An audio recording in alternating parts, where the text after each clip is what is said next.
نحمدہ ونصلی علی رسولہ الکریم اما بعد۔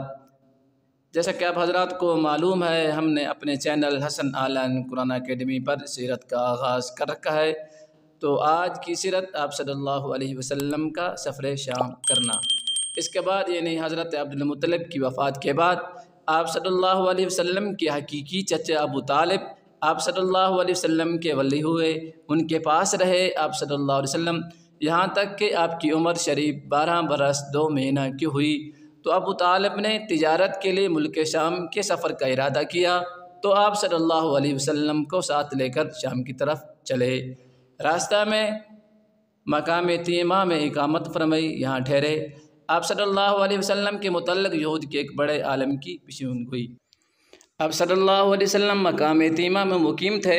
اتفاقاً یہود کے ایک بڑے عالم جن کو بھیر رہب کہا جاتا تھا، آپ صلی اللہ علیہ وسلم کے پاس سے گزرے۔ آپ صلی اللہ علیہ وسلم کو دیکھ کر ابو طالب سے خطاب کیا، یہ لڑکا جو آپ کے ساتھ ہے کون ہے؟ ابو طالب نے کہا، یہ میرا بھتیجا ہے۔ بحیرہ نے کہا، کیا آپ اس پر مہربان ہیں اور اس کی حفاظت کرنا چاہتے ہیں؟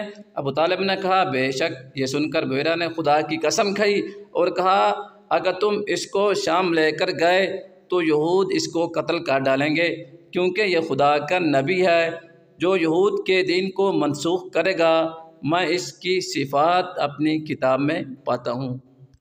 فائدہ: بحیرہ راہب چونکہ تورات کا عالم تھا، وہ جانتا تھا تورات کو۔ تورات میں آپ صلی اللہ علیہ وسلم کا پورا مذکور تھا، یعنی آپ صلی اللہ علیہ وسلم کے حال احوال مذکور تھے، علامات موجود تھی۔ اس لیے آپ صلی اللہ علیہ وسلم کو دیکھ کر اس نے پہچان لیا، یہ وہی خاتم الانبیاء ہیں جو تورات کو منسوخ اور احبار یہود کی حکومت کا خاتمہ کریں گے۔ ابو طالب کو بحیرہ کے کہنے سے خطرہ پیدا ہوا، آپ صلی اللہ علیہ وسلم کو مکہ معظمہ واپس کر دیا۔ دوبارہ سفر شام بغرض تجارت۔ مکہ معظمہ میں حضرت خدیجہ رضی اللہ تعالی عنہ اس وقت ایک مالدار عورت تھی اور ساتھ ہی نہایت عقل مند اور تجربہ کار عورت تھی۔ جن لوگوں کو ہوشیار اور معتبر سمجھتی تھی ان کو اپنا مال سپرد کر دیتی، فلاں جگہ جا کر فروخت کرو، اس قدر تم کو بھی دیا جائے گا جن نفع دیا جائے گا۔ رسول اللہ صلی اللہ علیہ وسلم کی نبوت کا اگرچہ اس وقت تک ظہور نہ ہوا تھا، لیکن آپ صلی اللہ علیہ وسلم کی دیانت اور امانت کا تمام مکہ والوں میں بڑا شہرہ تھا، یعنی بڑی شہرت تھی۔ ہر ایک کو آپ صلی اللہ علیہ وسلم کی برگزیدہ اور پاک اخلاق کا اعتبار تھا۔ آپ صلی اللہ علیہ وسلم امین کے لقب سے مشہور تھے۔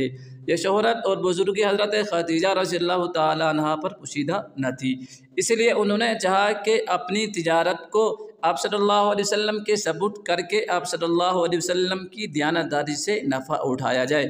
رسول اللہ صلی اللہ علیہ وسلم سے کہا بھیجا کہ اگر ہماری تجارت کا مال شام کو لے جائیں تو ہم اپنا ایک غلام آپ صلی اللہ علیہ وسلم کی خدمت کے لیے ہمراہ کر دیں گے، اور دوسرے لوگوں کو بھی نفع میں جو حصہ دیا جاتا ہے، دوسرے لوگوں کو نفع میں جو حصہ دیا جاتا ہے اس سے زیادہ آپ صلی اللہ علیہ وسلم کی خدمت کی جائے گی۔ آپ صلی اللہ علیہ وسلم کی ذات مبارکہ چونکہ بلند ہمت، وسیع الخیال ہستی واقع ہوئی تھی، فوراً اس بعید سفر کے لیے تیار ہو گئے، اور آپ صلی اللہ علیہ وسلم حضرت خدیجہ رضی اللہ تعالیٰ عنہ کے غلام میسرہ کو ساتھ لے کر 12 ذی الحجہ کو شام کی طرف روانہ ہو گئے۔ وہاں اس مال کو نہایت عقل مندی سے بہت زیادہ نفع کے ساتھ فروخت کر دیا اور شام سے دوسرا مال خرید کر واپس ہوئے۔ مکہ معظمہ میں لا کر حضرت خدیجہ رضی اللہ تعالی عنہ کو مال سپرد کر دیا۔ اس کو حضرت خدیجہ رضی اللہ تعالی عنہ نے یہاں بیچا تو 2 چند کے قریب نفع ہوا، جن پہلے سے بھی زیادہ نفع ہوا۔ شام کے راستہ میں جب آپ صلی اللہ علیہ وسلم ایک مقام پر ٹھہرے ہوئے تھے، ایک راہب نستور نامی نے آپ صلی اللہ علیہ وسلم کو دیکھا اور نبی آخر الزمان کی جو علامتیں پہلی کتابوں میں لکھی تھی آپ صلی اللہ علیہ وسلم میں دیکھ کر پہچان گیا۔ راہب میسرہ کو جانتا تھا، جو راہب تھا میسرہ کو جانتا تھا، اس لیے اس سے پوچھا، یہ تیرے ساتھ کون ہے؟ اس غلام نے کہا، مکہ معظمہ کے رہنے والے ہیں، قریش کے ایک شریف نوجوان ہیں۔ اس نے کہا، یہ نبی ہوں گے۔